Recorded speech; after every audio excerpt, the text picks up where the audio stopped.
رات کے 10 بجے ہیں۔ السلام علیکم، یہ ریڈیو پاکستان ہے۔ عبد القدیر سے خبریں سنیے۔ اہم خبروں کا خلاصہ۔ وزیر اعظم نے آج قومی اسمبلی میں اظہار خیال کرتے ہوئے دو ٹوک الفاظ میں کہا ہے کہ جب تک تحریک انصاف اپنے نظریے پر قائم ہے، حکومت کو کوئی خطرہ نہیں ہے۔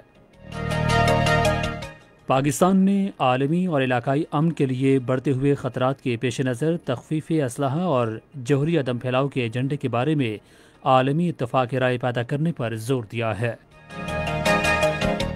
ملک میں گزشتہ 20 گھنٹے کے دوران کرونا وائرس سے مزید 118 افراد جاں بحق ہو گئے، جبکہ 2846 سے زائد افراد میں وائرس کی تشخیص ہوئی ہے۔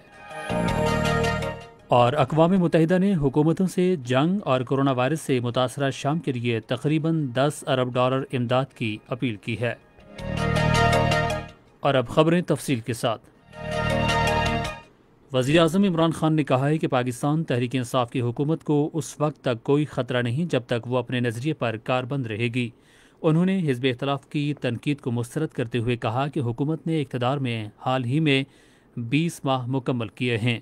انہوں نے کہا کہ حزب اختلاف حکومت کی کارکردگی پر واویلا کر رہی ہے کیونکہ ان کی بدعنوانی کی مزید تفصیلات سامنے آ رہی ہیں اور وہ اس سے دور بھاگنا چاہتے ہیں۔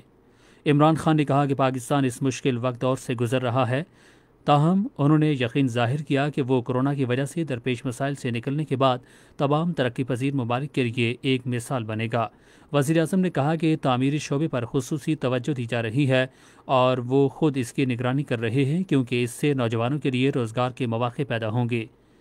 انہوں نے کہا کہ زراعت اور چھوٹے اور درمیانے درجے کے کاروباری ادارے وہ دیگر شعبے ہیں جنہیں مکمل تعاون فراہم کیا جائے گا۔ وزیر خارجہ شاہ محمود قریشی نے اقوام متحدہ کے سیکرٹری جنرل انطونیو گوتریس اور بین الاقوامی برادری میں پاکستان کے دوستوں کی جانب سے پاکستان اسٹاک ایکسچینج پر دہشت گرد حملے کی شدید مذمت اور اظہار یکجہتی کرنے پر ان کو سراہا۔ انہوں نے آج رات ایک ٹویٹ میں یقین دہانی کرائی کہ ہم پاکستان کو غیر مستحکم کرنے والوں کے خلاف پرعزم اور ہوشیار ہیں۔ ایک اور ٹویٹ میں وزیر خارجہ نے بنگلہ دیش میں کشتی کے حادثے پر افسوس کا اظہار کیا ہے۔ انہوں نے برادر ملک کی حکومت اور بنگلہ دیشی عوام سے دلی تعزیت کا اظہار کیا۔ پاکستان نے عالمی اور علاقائی امن کو لاحق پڑتے ہوئے خطرات کے تناظر میں تخفیف اسلحہ اور جوہری عدم پھیلاؤ پر بین الاقوامی اتفاق رائے پیدا کرنے پر زور دیا ہے۔ اقوام متحدہ میں پاکستان کے مستقل نمائندے خلیل ہاشمی نے آج جنیوا میں تخفیف اسلحہ کے بارے میں ایک کانفرنس سے خطاب کرتے ہوئے جنوبی ایشیا میں سلامتی اور استحکام پر ان خطرات کے اثرات کی جانب توجہ دلائی۔ پاکستانی سفیر نے خطے میں تنازعات اور عدم استحکام کے محرکات کو اجاگر کرتے ہوئے کہا کہ بھارت بالادستی، ظلم و بربریت اور جارحانہ فوجی کارروائیوں کی پالیسی پر عمل پیرا ہے اور جو اس کی حکمران جماعت کی منفی سوچ کے زیر اثر ہیں۔ ملک میں گزشتہ 24 گھنٹے میں 2800 سے زائد افراد میں کرونا وائرس کی تشخیص ہوئی ہے، جس کے بعد اس وبا سے متاثرہ افراد کی مجموعی تعداد 2,09,000 سے تجاوز کر گئی ہے۔ پنجاب میں 75,501 افراد، سندھ میں 81,985، خیبر پختونخوا میں 26,115، بلوچستان میں 10,426، اسلام آباد میں 12,775، گلگت بلتستان میں 1,470 اور آزاد کشمیر میں 1,065 افراد میں وائرس کی تشخیص ہوئی ہے۔ گزشتہ 24 گھنٹے میں 118 اموات کے بعد اس وبا سے جاں بحق افراد کی مجموعی تعداد 4,304 ہو گئی ہے اور اس دوران کورونا کے 20,930 ٹیسٹ کیے گئے۔ اب تک کرونا وائرس سے متاثرہ 98,500 سے زائد مریض صحتیاب ہو چکے ہیں۔ دنیا بھر میں کرونا وائرس سے متاثر ہونے والوں کی تعداد 1,40,00,000 سے تجاوز کر گئی ہے، جبکہ 5,08,000 افراد اس وبا کے باعث ہلاک ہو چکے ہیں۔ Joint chief of staff committee کے چیئرمین جنرل ندیم رضا نے کہا ہے کہ پاک بحریہ ایک بہادر فورس کی طرح پاکستان کی سمندری سرحدوں کا دفاع کرنے میں ہمیشہ قوم کی امیدوں پر پوری اتری ہے۔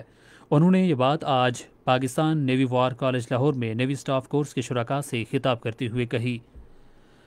صدر پاکستان ڈاکٹر عارف الوی نے امام محمد بن سعودی اسلامی یونیورسٹی کے ڈاکٹر حاتل بن حمود العتینی کو بین الاقوامی اسلامک یونیورسٹی اسلام آباد کے بطور صدر نام کی منظوری دے دی ہے۔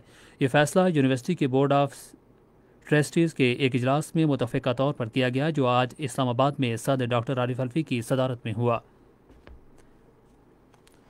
اور اقوام متحدہ نے عالمی حکومتوں پر زور دیا ہے کہ وہ جنگ سے تباہ حال اور کورونا سے متاثرہ شام کے لیے تقریباً $10 ارب کی امداد دیں۔ یہ بات آج شام کے لیے یورپی یونین کی میزبانی میں ایک ویڈیو کانفرنس میں کہی گئی، جہاں 9 سال سے جاری جنگ میں لاکھوں افراد بے گھر ہو گئے ہیں اور انسانی بحران جنم لے رہا ہے۔ اسی کے ساتھ خبریں ختم ہوئیں۔ مزید خبروں اور تجزیوں کے لیے آئیے ہماری ویب سائٹ پر، پتہ ہے radio.gov.pk، اور فیس بک کے link Radio Pakistan News Official پر براہ راست ویڈیو اسٹریمنگ بھی ملاحظہ کیجیے۔